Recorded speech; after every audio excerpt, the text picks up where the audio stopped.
the Muslims should be at the forefront is the problem of food in this country. We now have an obesity epidemic in this country that is spreading all over the world because of the types of food we're eating. There's ample evidence now that plant-based diets are the most important types of diets. Our Prophet ﷺ was extremely conservative in what he ate. He did not encourage overeating. In fact, he encouraged slightly undereating. And this is clear in our Sunnah. All of these problems that we're seeing in obesity are from the way our food is produced. In fact, one of the people at the National Institute for Health said that we produce our food like crack cocaine. It's designed to have an addictive effect on people. We have people now addicted to fast foods. This is real. These are real addictions. And Muslims, we have a religion that's predicated on halal and tayyib, on halal and pure food. It's one of the most important things. In fact, they said that the early companions, the early community were more concerned about their food than any other aspect of their lives, to eating good things, to eating wholesome things, and to making sure that they were purchased with pure money, that the money and the earnings were pure. We know in Surah Al-Kahf, when they sent the people of the cave into the city, he told him, look for the purest food. I mean, this is in Surah Al-Kahf. Look for the purest food, because people of righteousness are always concerned with what their body is made up of, because it's the body that is going to be your energy, either spiritual or demonic.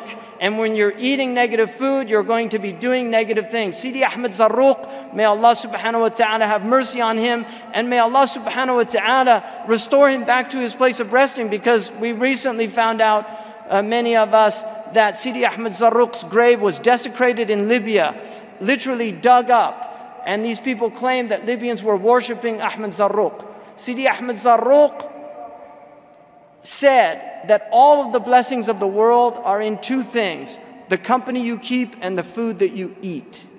So make sure your company is good company, and make sure your food is pure food. We should be encouraging organic farms. We should be encouraging organic gardens. We should be at the forefront of the urban homesteading movement. These are things that Muslims should be involved in. We should reject. Don't think, oh, I'm going to go to McDonald's and have a halal fish.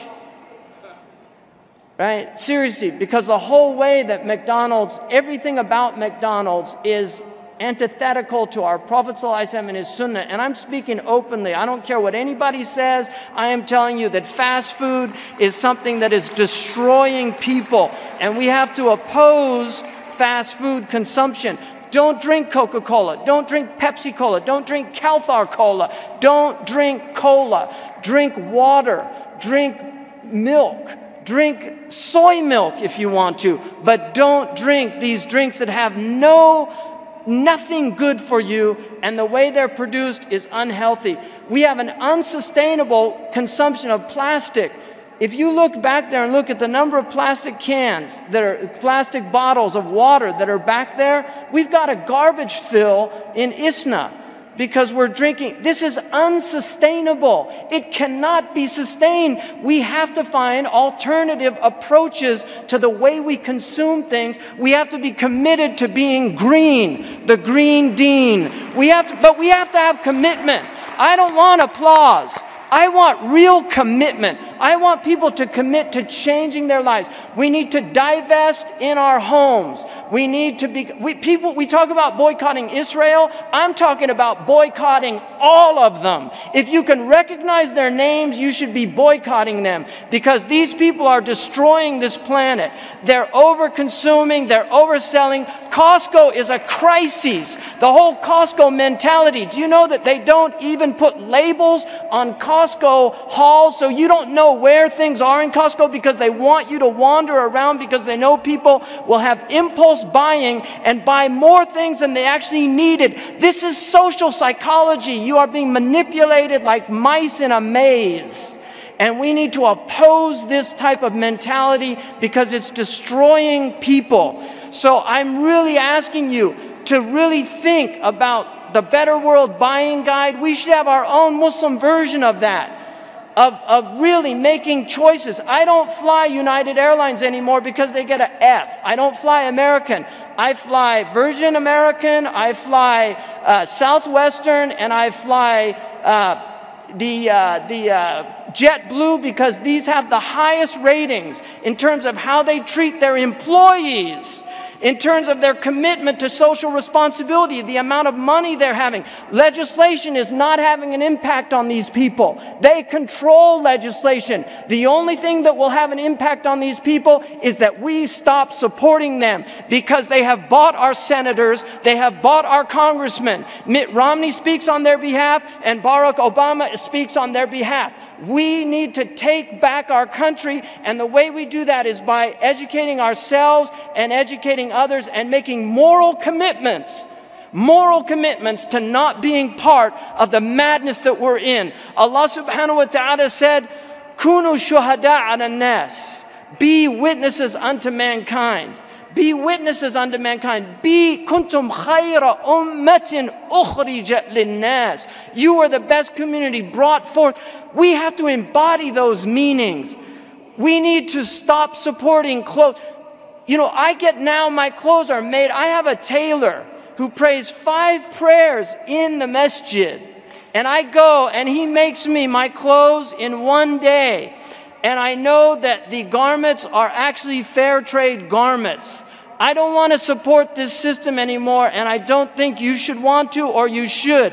We need to have an exit strategy, and we can do that. There are morally committed Americans that are not Muslims that are living purer lives in terms of what they practice than most of the Muslims that I know. I know people that don't carry credit cards in their wallets because they don't believe in them.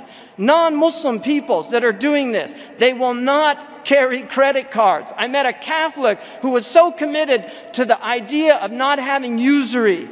And she actually engaged the Muslims, and she said, I was so deeply disappointed because when I found out Muslims, like the Catholics of old, before 1832, Muslims also maintained the prohibition of usury, but still, unlike the Catholics, still adhered to it. And she said, when I went to try to create a group of people that could work together to get out of the usurious system. We should have our own credit cards. We can do this. Muslims can have their own credit cards. We need to have our own banks.